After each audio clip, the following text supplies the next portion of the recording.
ठीक है, स्टार्ट करते हैं केमिकल बॉन्डिंग। सबसे पहले हम समझते हैं केमिकल बॉन्ड क्या होता है।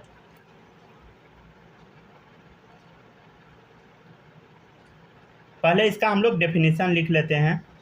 It is defined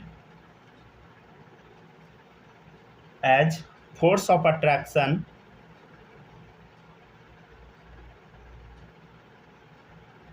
between atoms which hold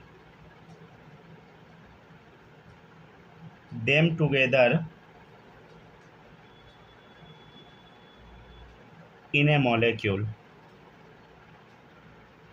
definition क्या है केमिकल बॉन्डिंग का? It is defined as force of attraction between atom which hold them together in a molecule. ठीक है, मॉलिक्यूल में एटम सब जो है उसके बीच में जो फोर्स ऑफ अट्रैक्शन होता है वही है क्या बताइए? Chemical bonding, right. जैसे एग्जांपल आप देखिएगा, आपके सामने है H2SO4।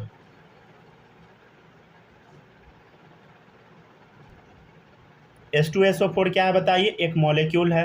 हाँ सर, मॉलिक्यूल है। कैसा कंपाउंड होगा? देखिए सल्फर है, ठीक है, सल्फर है, 2 हाइड्रोजन है, देखिए 1 2 हाइड्रोजन है, ठीक है। अब देखिएगा इसमें 4 ऑक्सीजन भी है। ऑक्सीजन कितना है बताइए? 4 है, राइट। यहाँ पे 4 लिख दे क्या? 4 लिख दिए, समझ गया ना।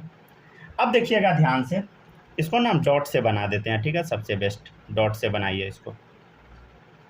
अभी तो आपको डिटेल में कुछ पता नहीं है ना, इसको डॉट से बनाइएगा। देखिए अब क्या होगा, ध्यान से समझने का कोशिश कीजिएगा। ये जो आप देख रहे हैं ना, इसके बीच में ना फोर्स ऑफ अट्रैक्शन होगा। देखिए ये जो हाइड्रोजन है, सल्फर है, इसके बीच में फोर्स ऑफ अट्रैक्शन है। इसके बीच में क्या बताइए? फोर्स ऑफ अट्रैक्शन है। ये जो अट्रैक्शन फोर्स जो आप देख रहे हैं, इसी को हम बोलते हैं केमिकल बॉन्ड।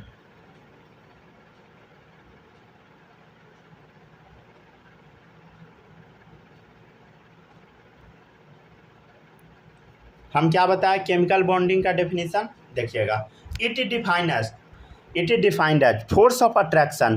देखिए इस दोनों के बीच में जो अट्रैक्शन फोर्स है बिटवीन एटम्स के बीच में है, which hold them together in a molecule. जो मॉलिक्यूल में इसको पकड़ के पूरा अच्छे से रखता है उसी को हम क्या बोलते हैं बताइए? केमिकल बॉन्डिंग बोलते हैं, राइट। कोई दिक्कत यहाँ तक में नहीं होगा। चलिए देखिएगा इधर, यहाँ देखिए हाइड्रोजन है, सल्फर है, ऑक्सीजन है, समझे? ये चारों क्या है? एटम है। इस सब के बीच में देखिए क्या है बताइए? फोर्स ऑफ अट्रैक्शन है, अट्रैक्शन फोर्स है। उसी को हम क्या बोलते हैं बताइए? केमिकल बॉन्डिंग बोलते हैं। और देखिएगा एग्जांपल, जैसे मान लीजिए सिंपल मॉलिक्यूल ले लेते हैं NaCl, तो सोडियम है, क्लोरीन है, तो इसके बीच में क्या बताइए? फोर्स ऑफ अट्रैक्शन है। इसी को हम क्या बोलते हैं बताइए? Chemical bonding. जैसे और भी एग्जांपल ले लीजिए, Cl2, Cl है, इसके बीच में क्या है बताइए? Force of attraction. ये क्या है बताइए? Chemical bond. समझ गया? तो it is defined as force of attraction between atoms के बीच में which hold them together in a molecule. जो इसको मॉलिक्यूल में पकड़ के रखा है वही क्या है बताइए? केमिकल बॉन्ड है। देखिएगा कुछ पॉइंट और, chemical bond formation is exothermic process because energy is released during bond formation।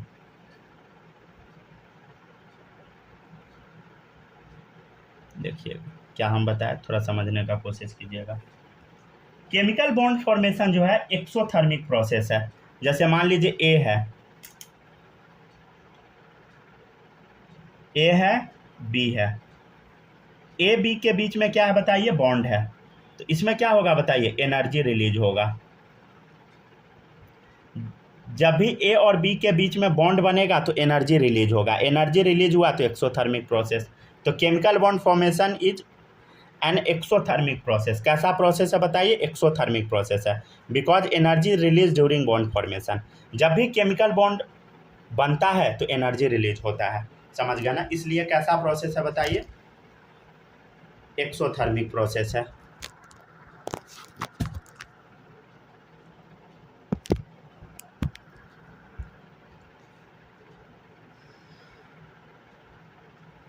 Heading डालिए, causes of chemical bond formation.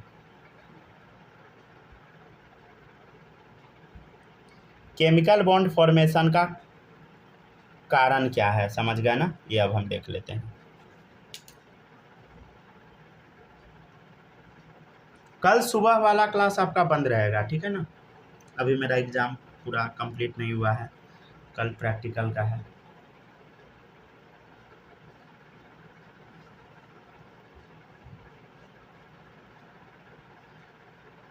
देखिएगा हम आपके सामने ना कुछ बनाएंगे, अब देखिएगा, थोड़ा समझिएगा इसको ध्यान से, पहले इसको लिख लीजिए तब।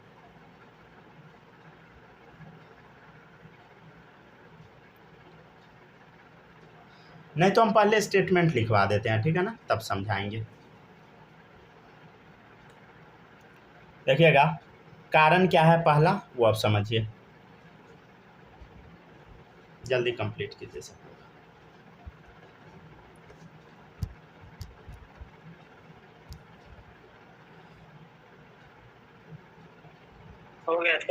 हो गया ना। देखिएगा causes of chemical bond formation में इसका ना ढेर सारा कारण है, समझ गया ना। उसमें से कुछ कारण हम देखते हैं। पहला लिख लीजिएगा, atoms combine to form chemical bond because after forming chemical bond atoms acquire novel gas configuration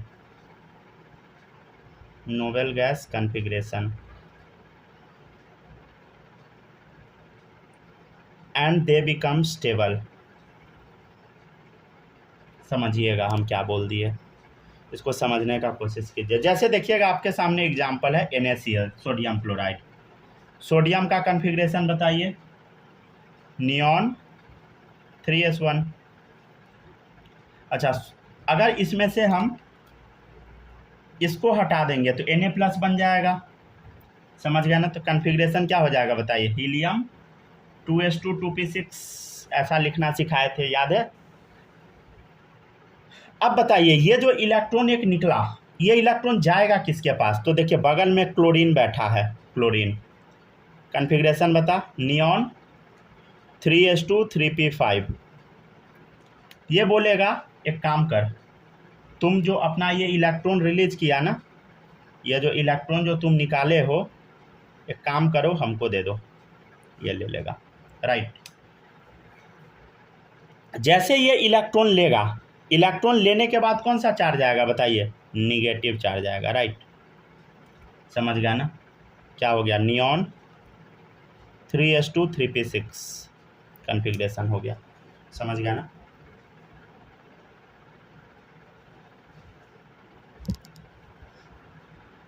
अच्छा, हम आपको पिछले क्लास में ये भी सिखाए थे कि आयनिक बॉन्ड कैसे पहचानेंगे हम लोग, याद है। आयनिक बॉन्ड कोवेलेंट बॉन्ड कैसे पहचानेंगे, EN डिफरेंस से, याद है ना। अगर चेंज इन EN 1.7 से कम रहता है तब क्या होता है बताइए, कोवेलेंट बॉन्ड। अगर उससे ज़्यादा रहता है तो आयनिक बॉन्ड, याद है ना 1.7 वाला कॉन्सेप्ट। अरे कल ये बताए थे ना भाई, याद है, भूल गए, याद है, याद रखिएगा सब लोग, समझ गया ना, भूलिएगा नहीं। देखिएगा नेक्स्ट है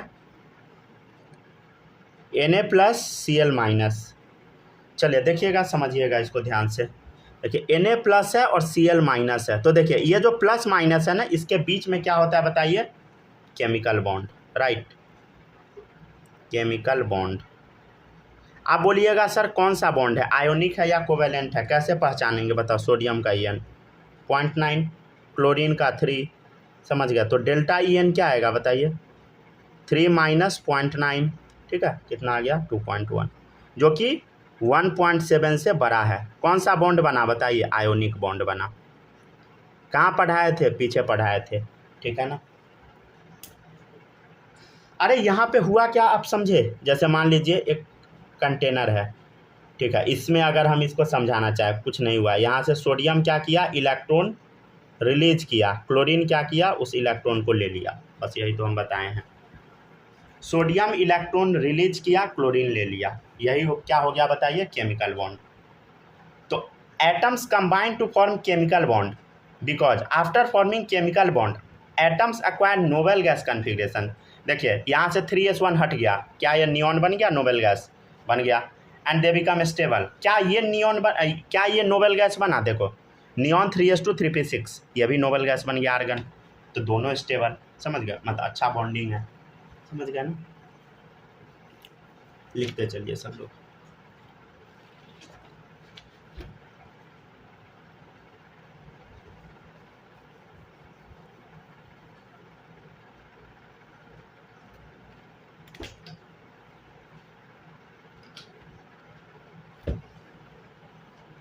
हो गया सब? हो गया ना? लिख लीजिए सब लोग, जल्दी जल्दी कॉपी करते चलिए।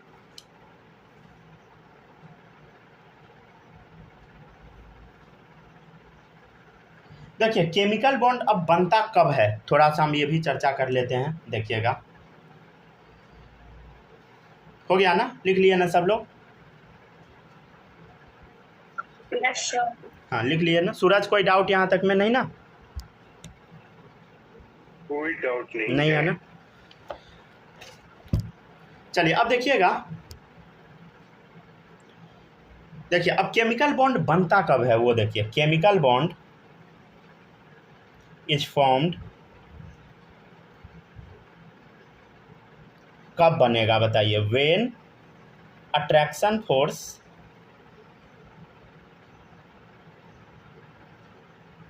डोमिनेट ओवर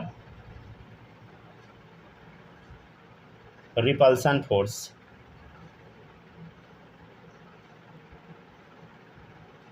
देखिए अट्रैक्शन फोर्स जब डोमिनेंट हो जाएगा रिपल्सन फोर्स पे, देखिए रिपल्सन भी इसमें तगड़ा चलेगा, लेकिन अगर अट्रैक्शन वाला डोमिनेंट रहेगा, मतलब भारी रहेगा रिपल्सन पे, तभी केमिकल बॉन्ड बन पाएगा। समझ गया ना? मतलब अट्रैक्शन अच्छा होना चाहिए, समझ गया? रिपल्सन तो होगा ही होगा, समझ गया? ठीक है ना? तो वही है, डैट इज फॉर, इसका मतलब क्या है? For chemical bond formation attraction is maximum. ठीक है ना? अट्रैक्शन ज़्यादा होना चाहिए। ठीक है, भड़काने तो लोग आएगा ही, समझ गए? ठीक है, तो अट्रैक्शन ज़्यादा होना चाहिए। एक और कंडीशन है, एनर्जी मिनिमम होना चाहिए। समझ गए ना? क्या होना चाहिए बताइए? Energy is minimum. ठीक है, ये सब आपको ना याद करना पड़ेगा, समझ रहे हैं ना? इसमें समझना कुछ नहीं है, रटते जाओ रटते जाओ, समझ गए? समझते भी जाना है। ठीक है, चलिए देखिएगा, इधर है एटम ए, इधर है एटम बी, लेकिन याद ज़्यादा करना है, समझ गए ना? एटम बी देखिएगा ध्यान से। मान लेते हैं ये पॉजिटिव चार्ज है, ये न्यूक्लियस है एटम ए का, ये पॉजिटिव चार्ज है, मान लीजिए न्यूक्लियस है एटम बी का, राइट? ये मान लीजिए सेल है, ठीक है ना? ये सेल है। अच्छा नहीं बना क्या? तो तब गोला हुआ, बड़ा घटिया गोला बना दिए।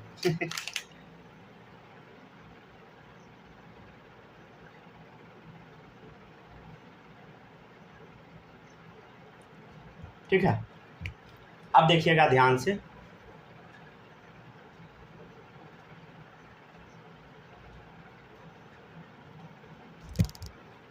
ये एटम ए है, एटम बी है।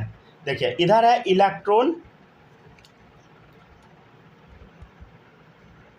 इलेक्ट्रॉन है इधर ए का, समझ गया ना? यहाँ पे, ठीक है ना? इस पर सटा के लिख लीजिएगा अपना। ये है इलेक्ट्रॉन बी का, ठीक है? पूरा सटा के लिखने पे ना गंदा हो जाता है, इसलिए नहीं लिखते हैं। चले देखिएगा, तो ये अब इसमें होना क्या चाहिए थोड़ा आप समझिएगा। देखिए न्यूक्लियस ऑफ ए एटम, ठीक है? न्यूक्लियस ए का, और न्यूक्लियस समझने का कोशिश कीजिएगा। पहले हम जो बताते हैं उसको देखिएगा। अट्रैक्शन कहाँ कहाँ पे होगा पहले ये बताइए। न्यूक्लियस ए का है, ठीक है? और इलेक्ट्रॉन बी का है, बताइए क्या इस दोनों के बीच में अट्रैक्शन होगा कि रिपल्सन? बता, न्यूक्लियस ए का इलेक्ट्रॉन बी का अट्रैक्शन होगा, ठीक है ना। ये कैसा फोर्स होगा बताइए? अट्रैक्शन फोर्स होगा, ठीक है। ये कैसा फोर्स है बताइए? अट्रैक्शन फोर्स है। भाई न्यूक्लियस समझ रहे हैं ना, पॉजिटिव, ये निगेटिव, इलेक्ट्रॉन बी का निगेटिव, दोनों में अट्रैक्शन होगा। इधर देखिए, अब देखिए इधर न्यूक्लियस है बी का और इलेक्ट्रॉन है ए का, इसमें क्या होगा बताइए? अट्रैक्शन होगा। न्यूक्लियस इस इलेक्ट्रॉन में क्या होगा? अट्रैक्शन होगा, समझ गए। और रिपल्सन कहाँ पे होगा बताइए? रिपल्सन, रिपल्सन फोर्स कहाँ पे लगेगा बताइए? ए का इलेक्ट्रॉन बी के इलेक्ट्रॉन को देख नहीं चाहेगा, समझ गया ना, क्योंकि दोनों का नेचर सेम है, समझ गए, क्योंकि दोनों निगेटिव है, समझ गया ना। और न्यूक्लियस ए का न्यूक्लियस बी को देख नहीं चाहेगा, ठीक है। आखिर बॉन्ड बनेगा कब? जब अट्रैक्शन जोरदार होगा, समझ गया ना, तभी बॉन्ड बनेगा। अगर अट्रैक्शन कमज़ोर हुआ गया, बॉन्ड बन ही नहीं पाएगा, समझ गया।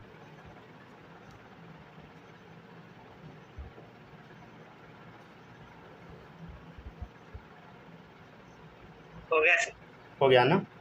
चलिए अब देखिएगा सेकेंड स्टेटमेंट, ये बहुत इंपॉर्टेंट है। थोड़ा ये अभी ये ग्राफ बनवाएंगे, देखिएगा ग्राफ तभी समझ आएगा जब हम बताएंगे। देखिएगा second point, atoms combine to form chemical bond because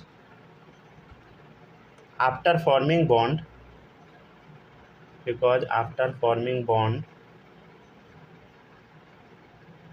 potential energy becomes minimum and stability become maximum। थोड़ा समझने का कोशिश कीजिएगा। देखिए मान लीजिए ए एटम है और बी एटम है, दोनों के बीच में जब भी बॉन्ड बनेगा तब क्या होगा? एनर्जी रिलीज होगा, राइट।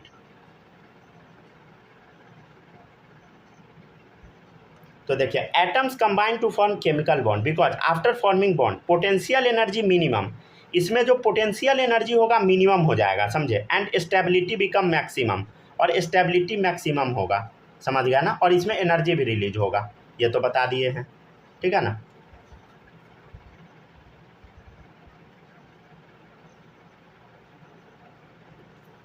देखिएगा एक फॉर्मूला होता है, ठीक है ना, वो हम थोड़ा बताने का कोशिश करते हैं, थोड़ा समझिएगा। देखिए पॉजिटिव चार्ज है, ठीक है, और निगेटिव चार्ज है, इसके बीच में अगर आप पोटेंशियल एनर्जी निकालना चाहिएगा तो उसका फॉर्मूला होता है -K(Q1Q2)/R, ठीक है ना। ये क्या है बताइए? एनर्जी बिटवीन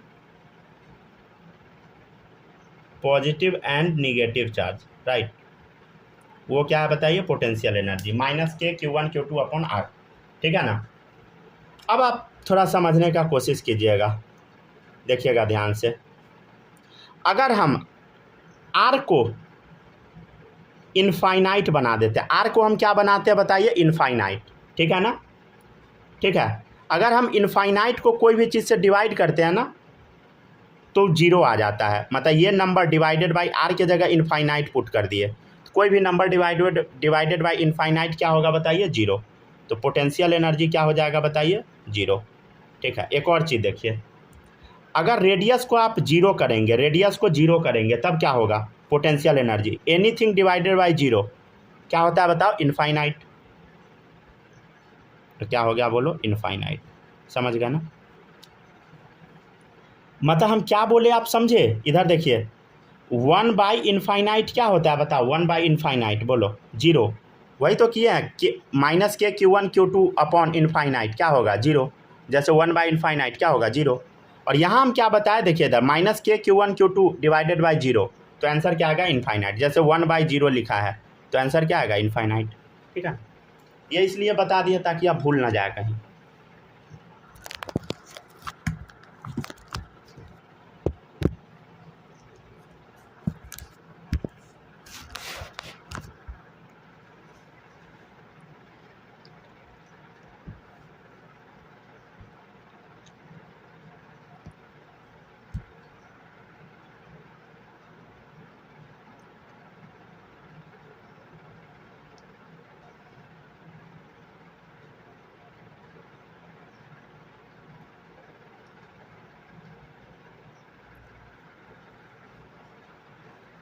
ठीक है, पहले यहाँ तक छापिए, फिर हम लोग एक ग्राफ बनाएंगे। ग्राफ में थोड़ा सा ना हमको जगह चाहिए, ठीक है ना, ठीक ठाक, समझ गया ना। कम से कम अगर इतना जगह है तभी आप ग्राफ बनाइएगा। रुक जाए, कितना हम बता देते हैं।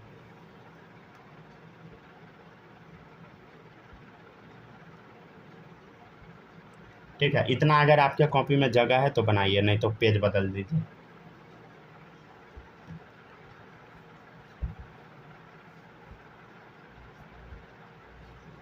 हम क्या बताए हैं, पढ़िए इधर। Atoms combine to form chemical bond because after forming bond potential energy minimum. जब भी बॉन्ड बनता है पोटेंशियल एनर्जी मिनिमम होता है, समझ गया ना।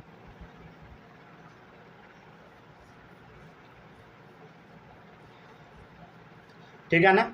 चलिए इधर इधर डालिए, इस एक्सिस पे आप पोटेंशियल एनर्जी, ठीक है, और इस एक्सिस पे आप डालिए इंटर न्यूक्लियर डिस्टेंस, ठीक है ना। वाई एक्सिस पे डाल दिए हम पोटेंशियल एनर्जी, और इस एक्सिस पे हम डाल दिए inter nuclear distance, x axis पे। चलिए अब देखिएगा ध्यान से, यहाँ है आपका पॉजिटिव चार्ज न्यूक्लियस, ठीक है, ये एटम है, राइट, ठीक है, ये मान लीजिए दूसरा एटम है, ठीक है, ये इसका न्यूक्लियस है, ठीक है, ये एटम है जो कि बॉन्ड बनाना चाह रहा है, समझ गया ना। तो दोनों के बीच का रेडियस कितना होगा, इतना ही तो होगा, यही होगा ना रेडियस। आर क्या है बताइए, रेडियस मतलब रेडियस नहीं बोल दीजिए, इसको बोल दीजिए इंटर न्यूक्लियर डिस्टेंस, ठीक है, इंटर मतलब दोनों के न्यूक्लियस के बीच का डिस्टेंस बोल दीजिए, ठीक है ना। इंटर न्यूक्लियर डिस्टेंस क्या बताइए, आर है, ठीक है, डन। अब क्या होगा, जब ये बॉन्ड बनाना चाहेगा, अभी दूर है, पास आना चाहेगा, समझ गया। बॉन्ड अगर बनाएगा तो क्या होगा बताइए, पास आना चाहेगा। तो देखिए इधर एटम क्या हुआ बताइए, पास आया बॉन्ड बनाने के लिए, समझ गया। फिर क्या होगा, एक टाइम आएगा जब ये बॉन्ड बना लेगा, समझ गए ना। देखिए बॉन्ड बना लिया, राइट। पहले ये एटम दूर था, फिर अब पास आया, अब क्या हुआ, यहाँ पे ये बॉन्ड बना लिया, समझ गया ना। अब मान लीजिए इसको और ज़्यादा जब दबाना चाहिएगा, मतलब कुछ ऐसा समझिए, समझ गया ना, ठीक है, और ज़्यादा इसको पास ले आए। अब क्या क्या होगा देखिएगा, पहले ये दूर था, पास लाते गए, यहाँ पे केमिकल बॉन्ड प्रॉपर बना, और इसको और ज़्यादा पास ले आए, समझ गए ना। तो देखिएगा सबसे पहले एनर्जी कैसा रहेगा, देखिएगा, देखिए मान लीजिए एनर्जी का कर्व ऐसे है, देखिए यहाँ पर कोई बॉन्ड नहीं है तो एनर्जी का कर्व ऐसा है। यहाँ पे अब पास आना स्टार्ट हुआ, तो हम क्या बोले, जैसे जैसे बॉन्ड बनना स्टार्ट होता है एनर्जी, पोटेंशियल एनर्जी कमने लगता है। तो निगेटिव, ये देखिए ये जीरो है, तो निगेटिव एनर्जी मतलब नीचे जाएगा ग्राफ। एनर्जी कमना मतलब वही होता है ना, atom combine to form chemical bond. Atom combine करेगा तो केमिकल बॉन्ड बनेगा, because after forming bond potential energy become minimum, ठीक है, पोटेंशियल एनर्जी कम होना चाहेगा, समझ गए ना।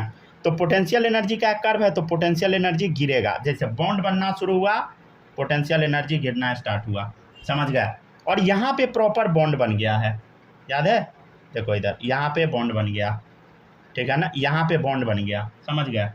तो यहाँ पे क्या होगा, एक्चुअल में पोटेंशियल एनर्जी मिनिमम होगा, राइट। क्या होगा बताइए, यहाँ पे पोटेंशियल एनर्जी मिनिमम होगा, ठीक है ना। और अगर सीधा नीचे ग्राफ ले जाना चाहते हैं तो और थोड़ा ले जाइए, मतलब जैसा आपके कॉपी में जगह है वैसा बना दीजिए, ठीक है ना, ऐसा कर दिए, ठीक है।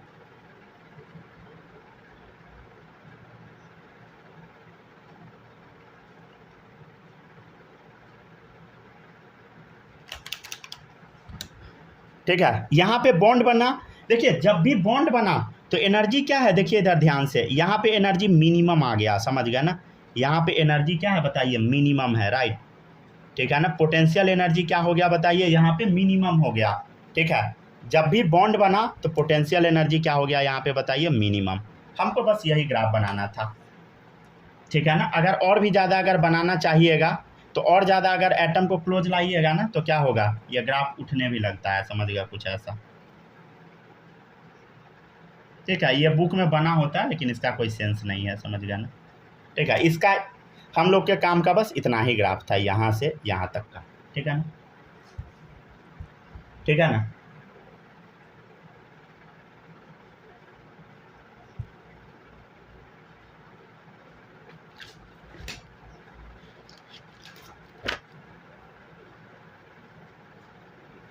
ठीक है ना।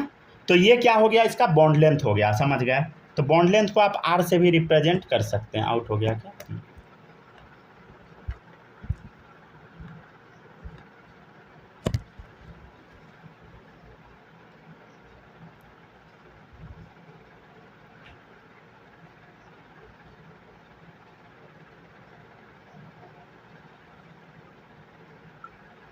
आ गए सर। आ गया। ये मेरा फोन सोचा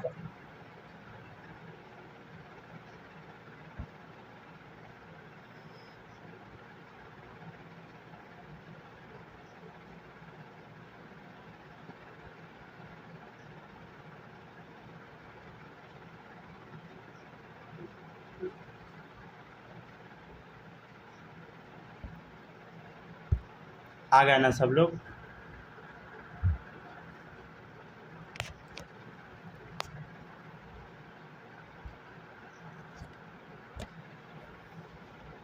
ठीक है। तो ये जो आर है एक्चुअल में देखिए, ये क्लोज आता जाएगा, ये क्लोज आता जाएगा, ये अप्रोच करता जाएगा, यहाँ पे बॉन्ड बन गया, समझ गया ना, यहाँ पे केमिकल बॉन्ड बन गया। तो यहाँ पर जो लेंथ होगा वही बॉन्ड लेंथ है। आइए जल्दी जल्दी आइए सब लोग, आ गए ना? हाँ, फिर से हम बोलते हैं, सुनिएगा ध्यान से। देखिए यहाँ पर आर क्या है बताइए, अभी दूर है, इंटर न्यूक्लियर डिस्टेंस है। ये देखिए यहाँ पे बॉन्ड अभी पूरा अच्छे से बना नहीं है, तो अभी आर ही है इंटर न्यूक्लियर डिस्टेंस। लेकिन यहाँ पर जो इंटर न्यूक्लियर डिस्टेंस है ना, ये बॉन्ड लेंथ में कन्वर्ट हो चुका है, बॉन्ड लेंथ में, समझ गया। तो बॉन्ड लेंथ क्या होता है बताइए, इसका डेफिनेशन यहीं पे कहीं लिख लीजिएगा। The point where chemical bond is formed, ठीक है। The point where chemical bond is form, ये वाला पॉइंट का बात चल रहा है। एट दैट पॉइंट, इस पॉइंट पे ये जो आर का वैल्यू है, इंटर न्यूक्लियर डिस्टेंस का जो वैल्यू है, उसी को हम क्या बोलते हैं, बॉन्ड लेंथ। ध्यान से देखिए, ये जो आर है ये बॉन्ड लेंथ कब बनेगा, देखिए आर अभी दूर है, बॉन्ड लेंथ नहीं है, ये अभी भी दूर है, बॉन्ड पूरा बना नहीं है। अभी ये क्या है, इंटर न्यूक्लियर डिस्टेंस, ये यहाँ बॉन्ड बन गया, तो इंटर न्यूक्लियर डिस्टेंस अब क्या बन गया, बॉन्ड लेंथ बन गया। तो वही है the point where chemical bond is formed, यहाँ बन गया bond. At that point R is called bond length. R क्या बताइए, बॉन्ड लेंथ, ठीक है ना। तो हम ये जो लाइन पढ़ाए थे इसको ध्यान से देखिएगा। Atom combine to form chemical bond because after forming bond potential energy becomes minimum. देखिए बॉन्ड यहाँ पे बना, पोटेंशियल एनर्जी मिनिमम हो गया, समझ गया ना। एंड स्टेबिलिटी बिकम मैक्सिमम, और यहाँ पे स्टेबिलिटी क्या होगा बताइए, मैक्सिमम आ जाएगा, ठीक है ना। इसको कॉपी कर लीजिए, ठीक है। आज यहीं तक रहने देते हैं, ठीक है ना।